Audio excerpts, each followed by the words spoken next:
Welcome back, everybody, to Neutrality Studies. Today, again, for an update with Professor Mohammad Marandi, professor at the University of Tehran. Saeed, Mohammad, welcome. Thank you very much for inviting me. It's always good seeing you. Always good having you back. And maybe before we start, should I rather call you Saeed or rather Mohammad? Which one of the two do you prefer? Both are good. Both are good. Okay, Saeed, in that case, can you give us an update of what's happening? I mean, just last night, there were new strikes, new attacks, from both sides. As far as I understand, the Americans are not living up at all to their promises of also unfreezing Iranian funds. Iran has blocked 3 tankers, as far as the Americans keep telling us, and they've been striking and doing actually quite big strikes, the biggest ones, I would say, since the memorandum. What's the situation right now like? Well, there's no surprise, I'm sure, that the Americans are violating the MOU that Iran and the United States agreed upon. They're violating different articles. In Lebanon, for example, they are supposed to force the Israeli regime based upon their own commitment to end the slaughter and to end the occupation and to end the war.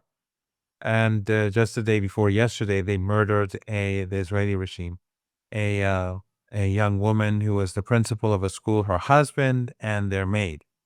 And they're constantly bombing the country. So that's one violation. And among the other violations is, of course, not releasing Iranian assets that were stolen, which was supposed to be handed over to Iran already.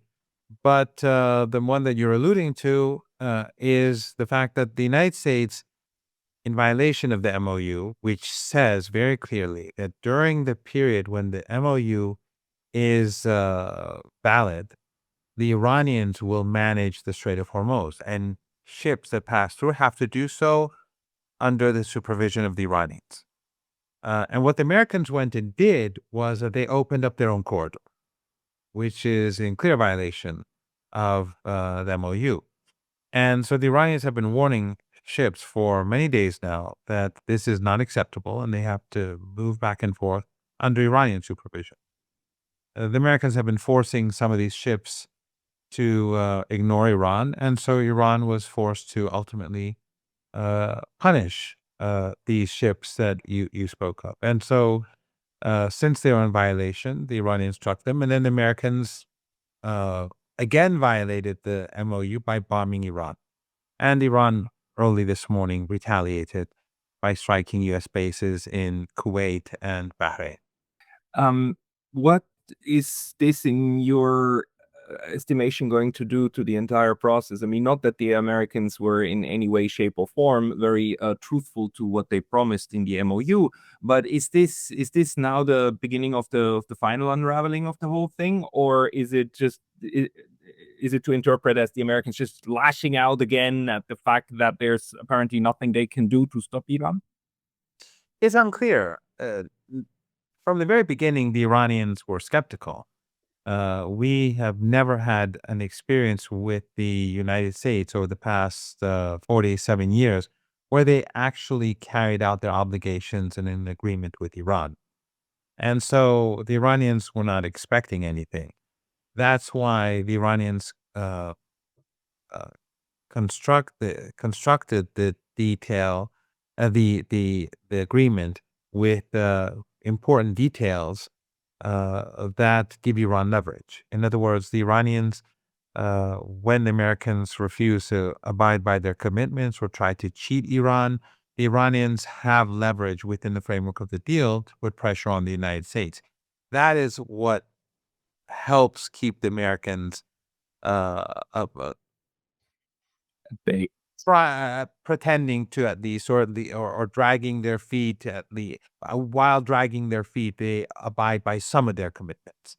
So, for example, the siege on the Strait of Hormuz has been lifted by the Americans.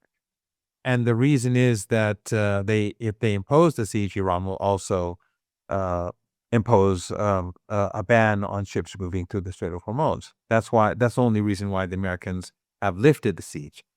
And if the Americans refrain from carrying out their commitments, as we are seeing by not handing over Iranian assets, by trying to undermine Iran's authority over the Strait of Hormuz, by allowing the Israeli regime to carry out slaughter, then the Iranians will be able to slow down the pace in which ships pass through the strait. And that, of course, puts pressure on Trump and the U.S. economy.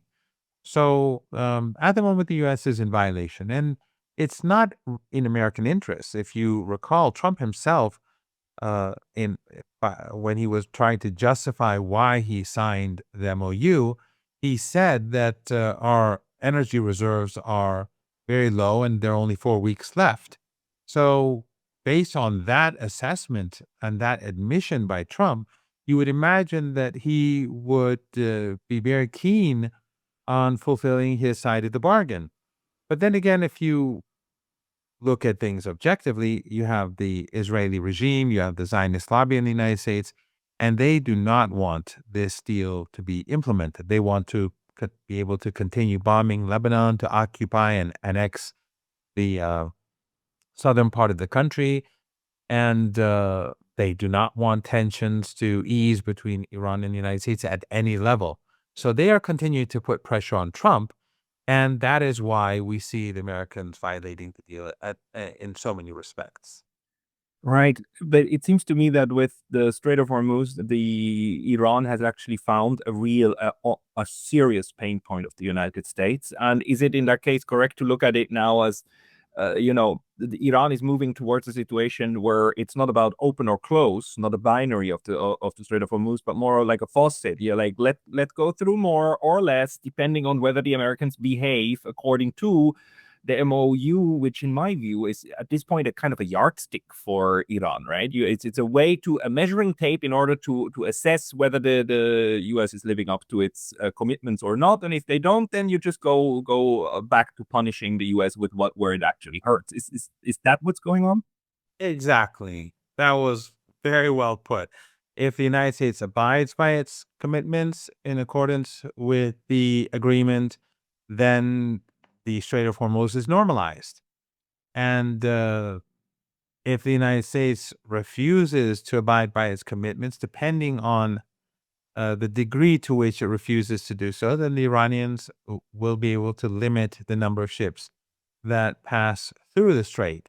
Of course, Iran also has uh, another form of leverage, and that is the nuclear program. The Iranians have said that if the United States does not abide by its commitments, we're never going to get to negotiations over a final deal with regards to the Iranian nuclear program and the broader sanctions regime. So if Trump wants a deal over the nuclear program, he has to abide by his commitments. If Trump wants uh, the flow of energy and other resources to go through the Strait of Hormuz like it was 5 months ago, then he's going to have to abide by his commitments. Otherwise, he's going to drag down his economy and the global economy with it. Hey, just a very quick note. The best way to support this channel is by signing up for my free Substack. You can also help with a paid subscription there, or you can get some of our new merch on neutralitystudies.com. Links below. See you there.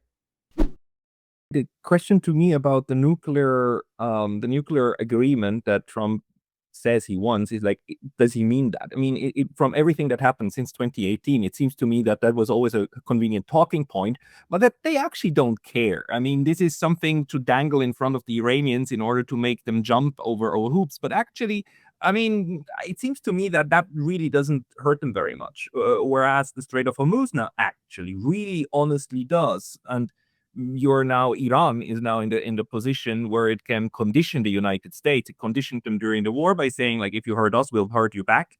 And it will hurt for real until they got it. And now it seems that Iran is working on doing that again, saying, like, well, if you don't live up to your promises, we're going to hurt you again. Like Pavlov with his dogs, right? So, but the nuclear deal, do you believe the Americans actually want it? Oh yes, absolutely. I mean, um, you're absolutely correct.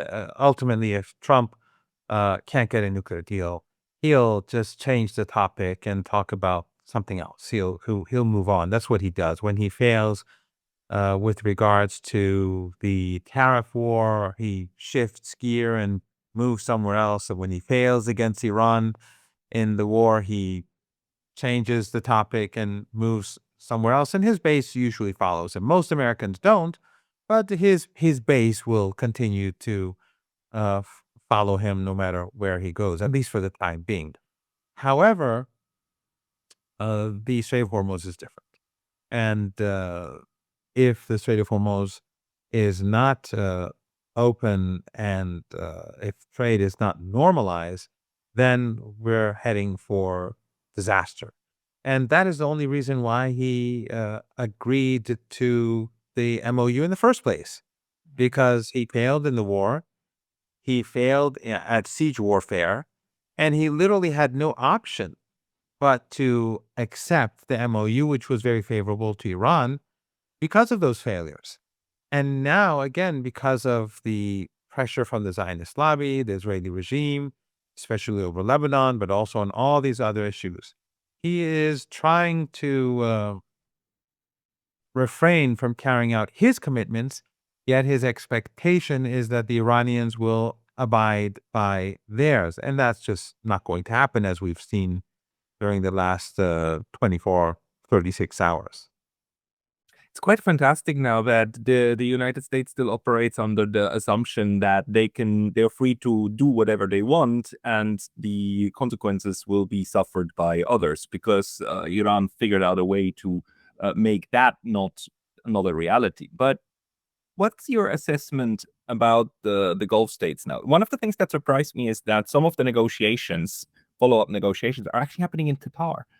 Because Qatar isn't exactly on good terms with Iran either. However, we are also seeing other Gulf states, including Saudi Arabia, that sent a delegation to the funeral of Ayatollah Ali Khamenei. What's happening there? Well, when you were speaking about the United States ignoring its commitments, I was reminded of a speech that I think it was Clinton who once said that the United States always abides by its commitments unless it doesn't. And so so they're above the law, and that's American exceptionalism. And in fact, there's some striking similarities between American exceptionalism and Zionism, and that they are above and beyond everyone else. So if someone else does not abide by their commitments, they can be punished. They're rogue.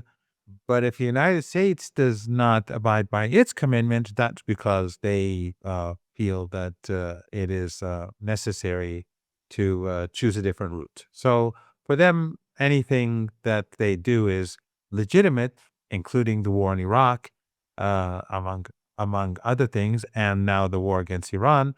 But if anyone else violates a deal, they are condemned, and the Western media will declare them to be rogue and a threat to the international law and order. But the situation in the Persian Gulf is actually quite fluid, I think, with regards to relations between Iran and those 5 countries that assisted the United States in the war.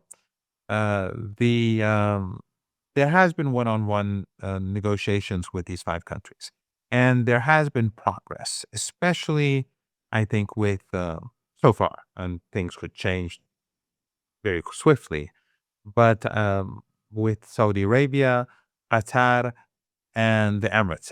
And you've noticed obviously that during the past few weeks, every time that the Americans would violate the ceasefire and strike Iran, Iran would retaliate by striking U.S. assets in Kuwait and Bahrain, but not in Saudi Arabia, not in Qatar, and not even in the Emirates.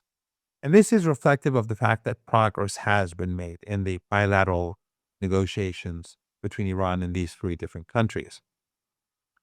But it is still a very fluid situation, because on the one hand, you have the Americans who are undermining the MOU.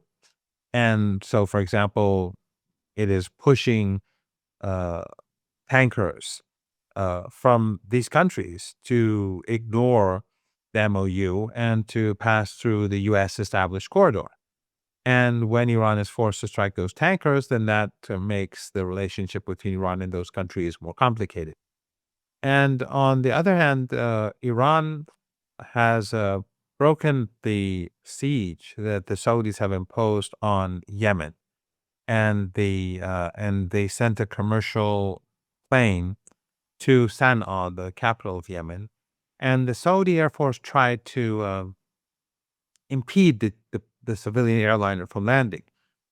And that is a very dangerous thing to do. The airline, the plane did land, and the second plane has also gone to Yemen.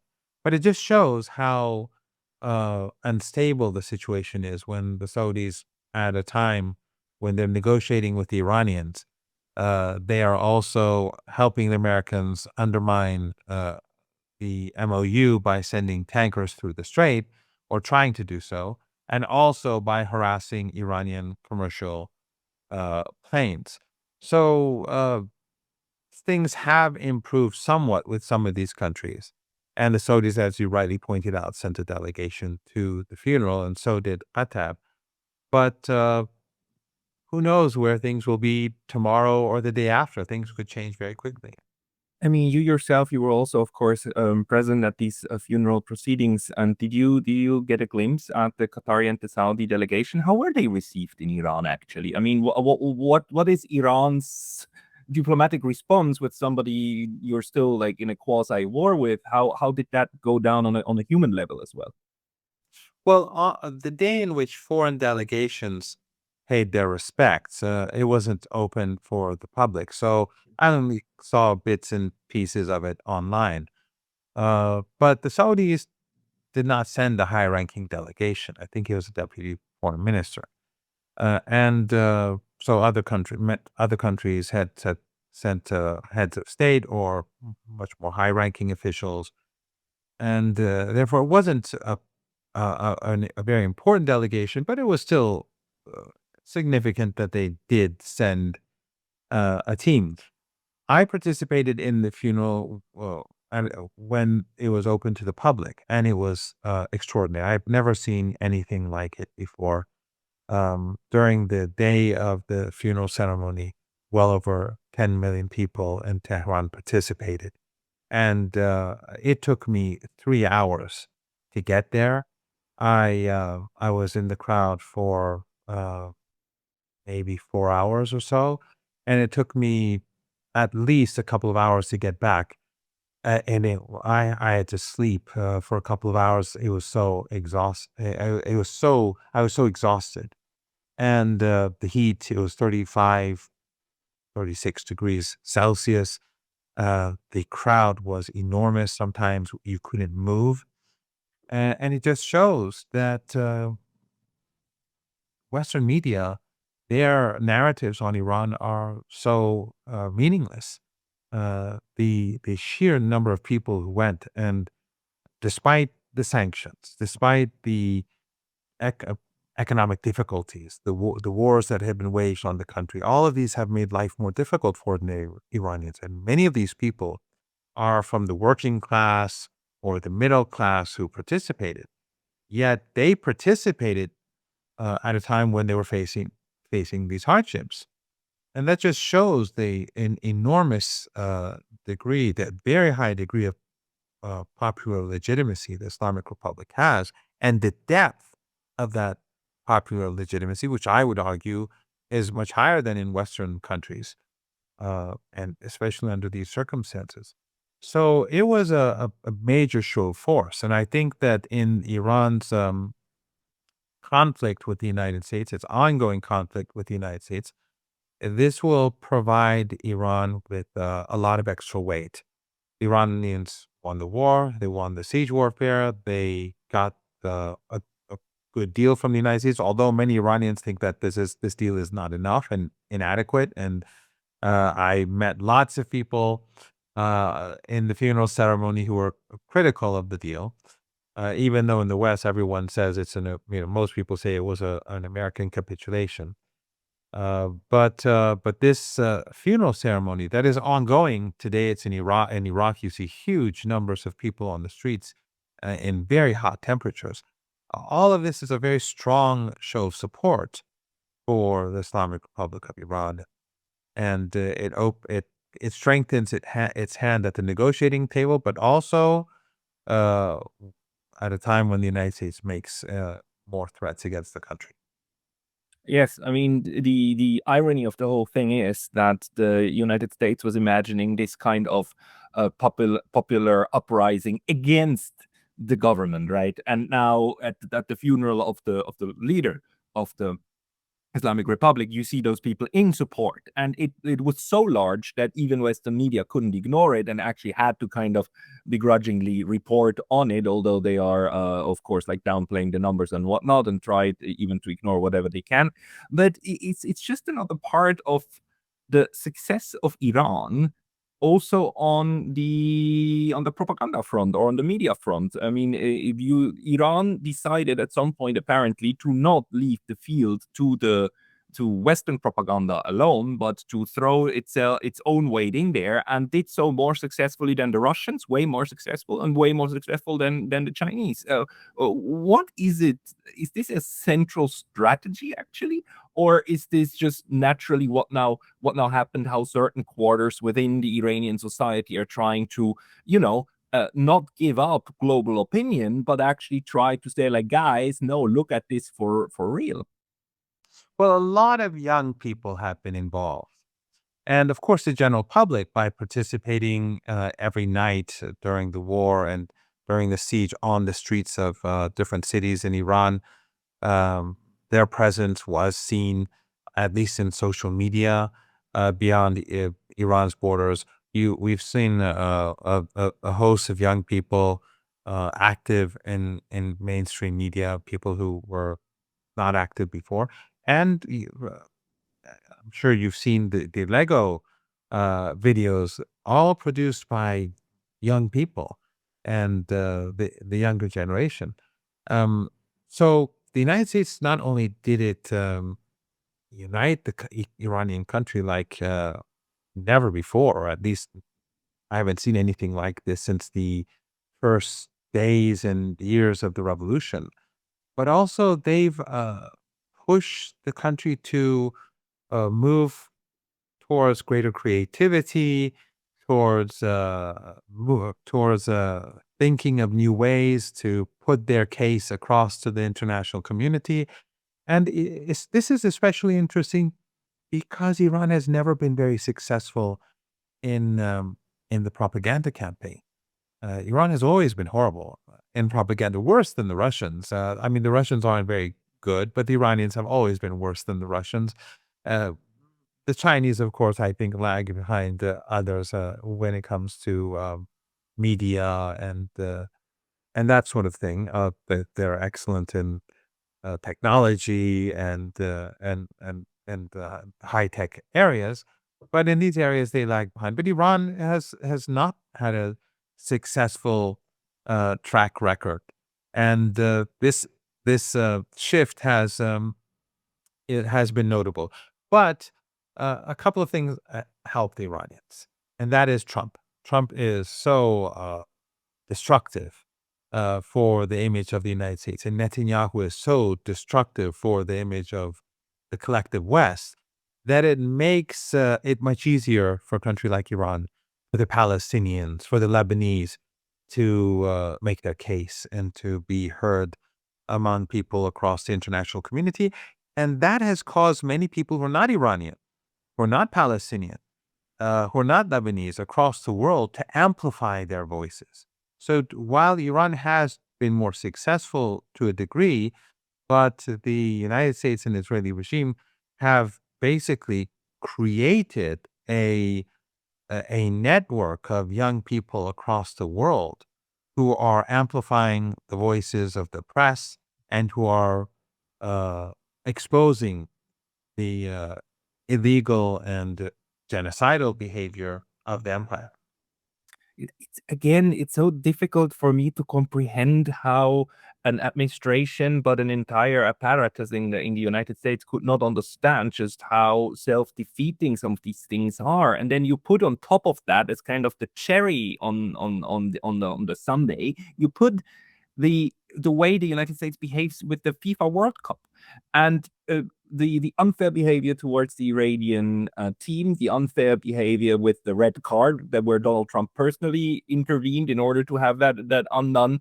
I mean, it's just kind of mind-boggling right now how many things they're doing in order to show to the world what the rules-based international order actually means. The red card is basically the best example of the rules-based international order, right? Rules for others, and whenever it's not good for us, we just pick up the phone and have the rules undone, right? It's difficult to talk about that. But do you have any ideas of what kind of stage in U.S. empire are we in here? As soon as you began to speak, I was saying to myself, you're going to say this. You're going to speak about the red card. And it is such an interesting example uh, as uh, as to how the United States is just, it doesn't care about how it is seen by the rest of the world and how it is so openly corruption.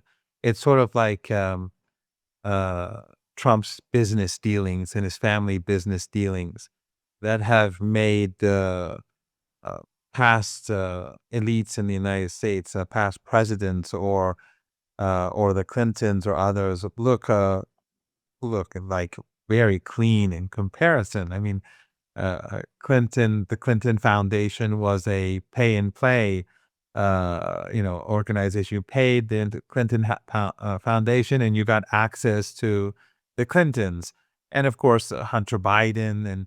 But now, when you compare Hunter Biden and the Clintons to what Trump is doing today, it's like they almost look like saints when it comes to business dealings, in comparison, of course.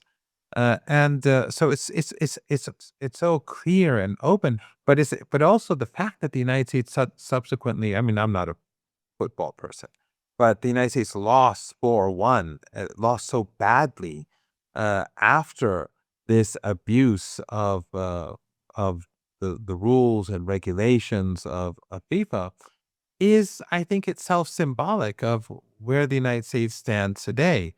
The more it is abusive, it is aggressive, it violates international law, it supports genocide, it attacks countries like Iran without any justification, yet it's failing across the board.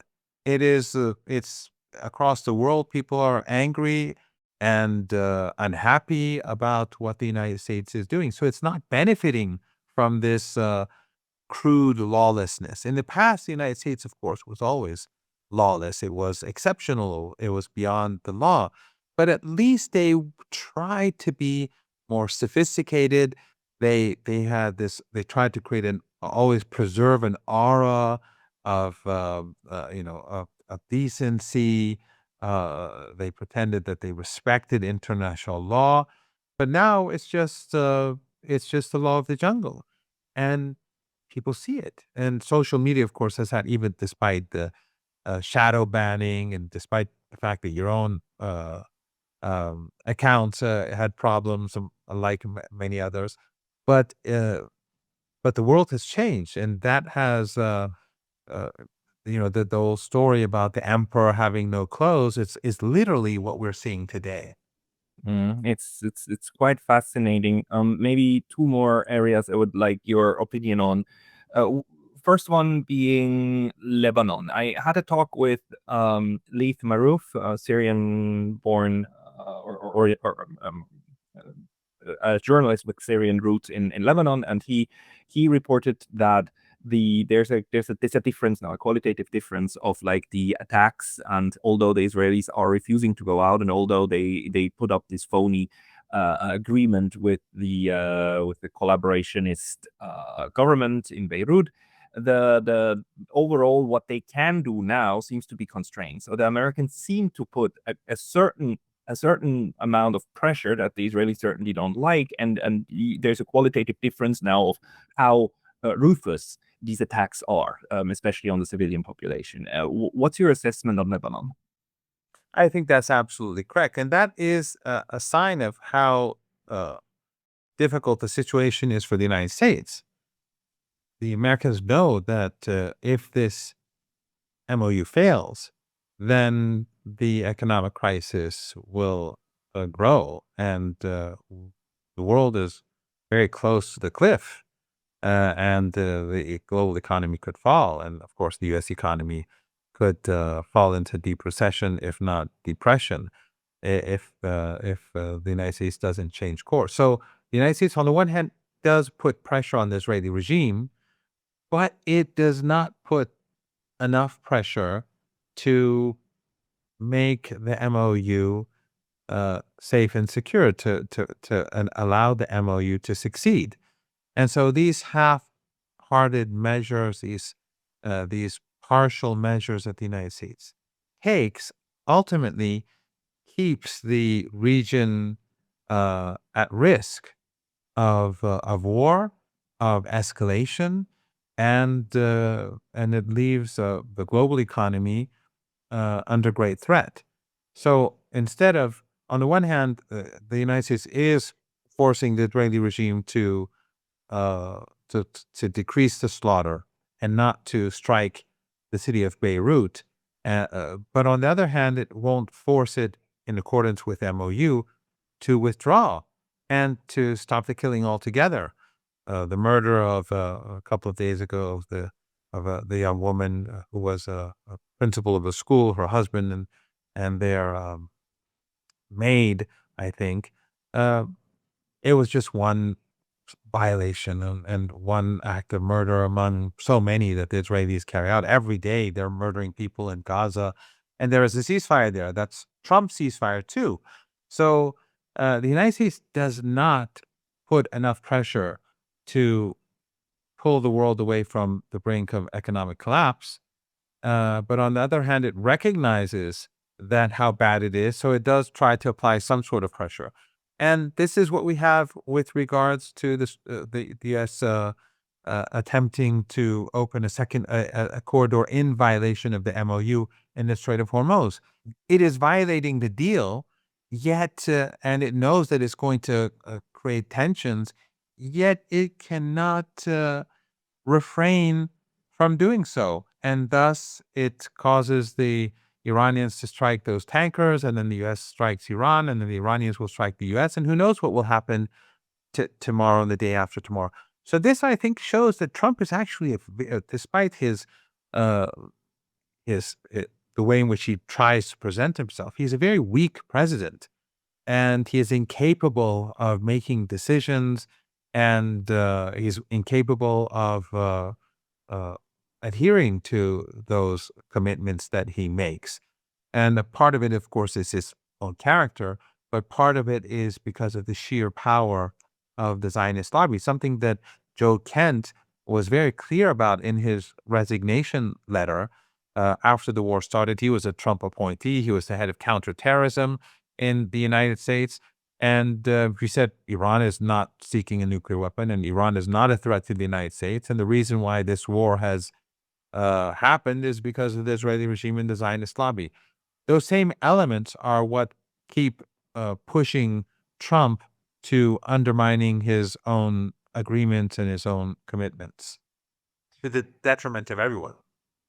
Right. And most people I talk to on my channel, they're firmly convinced that what we're observing right now is an interlude, and that the war itself is probably not over, that the next round will come, be it this year, be it next year. And we had the 12-day war, we had aggressions before that, we now have the 40-day war. The Americans right now just playing for time, right? As in, go back, then reload, and strike again on another day. What do you think is Iran's approach right now in order to deal with that very, very real threat? I mean, on the one hand, yes, Strait of Hormuz. On the other hand, the Americans can at any point in time say, like, let's just try again, just another 40-day of bombing, maybe this time. Do it 4, 5, 6, 10 times, 12 times lucky, something like that. And that's not a very good scenario for Iran either. What do you think they're doing to prevent that? It's unclear where the Americans are going to take this, and the chances for another war are not low at all. And it could be that the United States is simply buying for time. It could just be that the United States is rudderless and it's doesn't know where it's going, and that the Zionists are pushing it in one direction, and others who are afraid of the economic consequences are trying to push it in another direction. It's unclear, and with Trump, you never know what's going to happen tomorrow. You don't even know what's going to happen 2 hours from now. It's just completely unpredictable. But the Iranians have, ever since the ceasefire, they've been preparing themselves for war. And when the MOU was signed, the Iranians had a lot of tankers in the Persian Gulf that were full of oil. And as soon as the MOU was signed, they sent all that oil to their customers in the Asian market. So the Iranians have been using this opportunity to rebuild its stocks, to expand its underground missile and drone bases, to bring in new technology, to its defense capabilities and the defense industry, expanding command and control centers. So Iran is preparing for what could be another round of war. And the fact that the United States is constantly violating the deal, attacking Iran as we saw last night, and forcing Iran to respond as we saw early this morning, uh, clearly indicates that we are never far off from an all-out war. Uh, but the problem that the United States has is that the the shortages that we see across the world are enormous. And for 4 months, the shortages have been growing. And this is not going to go away anytime soon. And so if the United States in the next few months, whether before the midterm elections or after the midterm elections, if they start another war, the speed in which the global economy will move towards crisis will be much greater than when this war started, because we're already almost there. And as I've seen on your show in discussions with experts, people who are experts in economy, something I have very little knowledge of, and I only listen to these people to have a vague understanding of what's going on. The global economy without the energy crisis is moving towards a very dangerous place anyway. And so I think that if the United States wants to restart a war, the Iranians will be more prepared militarily than before, and the global economy will be much closer to disaster. So I don't think that war will last very long, and I don't think it will lead to any success for the United States. But since Trump is Trump, and since the Zionist lobby and the Israeli regime have enormous influence, while it would sound crazy for the United States to pursue another war, I wouldn't bet on anything. Right. It's a crazy time for the United States, and they are now weaker than before. Already before they were weaker than 10 years ago, and now they're even weaker and have even worse cards. But that doesn't mean that they wouldn't try to play them anyhow. Maybe very last thing. Any observations about the Europeans?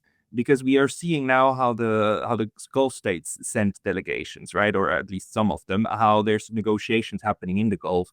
And the Europeans, you could see how they disliked this war, but how they couldn't speak against it since the emperor himself ordered this, and they had to brown nose him very badly, and they're brown nosing him right now in Ankara. But at the same time, they're kind of unhappy about it. Did you see any signals, any signs about how Europe is trying to approach Iran from their side? Well, Pascal, the problem is that the Europeans have no power. They undermined themselves for many years now. And the crisis in Ukraine is growing. And they already have more than enough trouble uh, managing their own affairs. The British Prime Minister, who has no support from the public, is now being forced to leave. He'll be replaced by someone just as unpopular as himself. The French president is despised. The German chancellor is despised. Europe is in a terrible situation. They've destroyed their economy, or they're destroying their economies.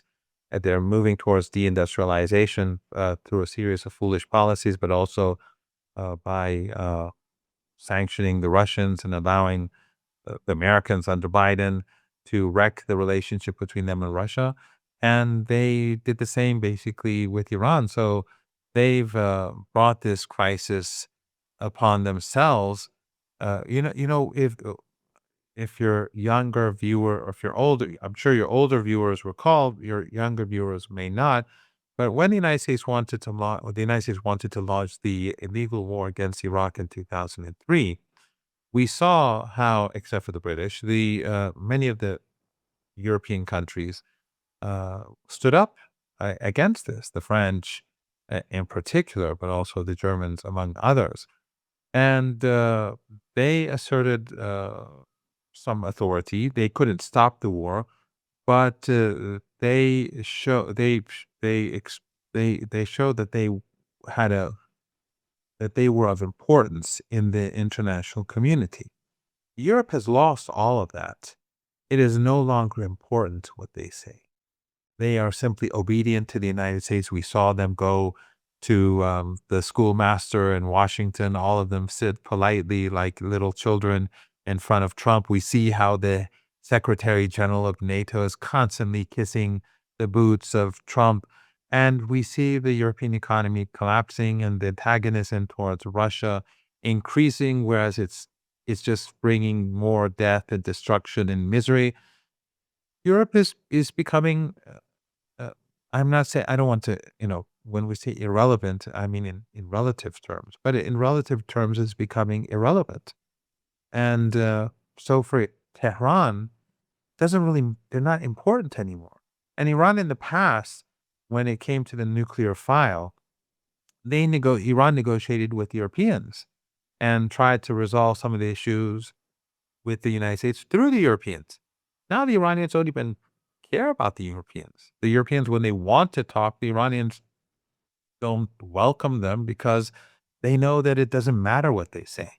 So the world is changing. Asia is on the rise.